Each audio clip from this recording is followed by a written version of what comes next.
দর্শক আমরা এখানে কিন্তু বেশ সুন্দর একটা লাল গরু দেখতে পাচ্ছি, মাংস কিন্তু ভরপুরের শরীরে, পিঠটাও বেশ চওড়া, হাইট যদি বলি এটা 56+57 হয়ে যাবে। কয় দাঁতে আছে আপনার এই গরু? 4 দাঁত ভাই। 4 দাঁত। ওজন কেমন এখন আইডিয়া করছেন আপনারা? 11 মণ। কত দাম চাচ্ছেন? 550।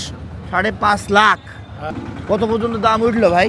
350 বেচবো, দেখা যাক কতদূর কি হয়। তারপর একটা আনুমানিক বলেন, এত হইলে বিক্রি করবো, যেহেতু 350 দাম উঠেছে, 5.5 লাখ দাম চাচ্ছেন, এবার মাঝামাঝি বলেন কত হইলে বিক্রি করা যায়? 450 হলে বেচবো। কত? 400? 450। 4.5 লাখ। মনে কি হচ্ছে এই বাজারে 4.5 লাখে বিক্রি করে যেতে পারবেন? দেখা যাক, না হলে দেখা একটু যাক, কম হ্যাঁ, হলে দেখেন বেচবো। তাহলে একটু কম হবে, তাই না?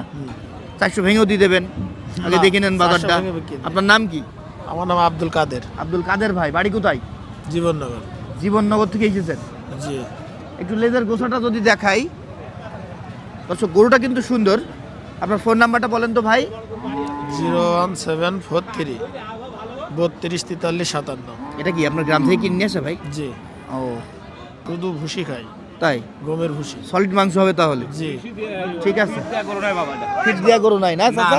না ফিট দেওয়া করো না এটা। ও, আশা করি আপনার কাঙ্ক্ষিত ইচ্ছা আল্লাহ পূরণ করুক। 450 না হইলেও মিনিমাম একটা দাম নিয়ে বাড়ি যান বিক্রি করে।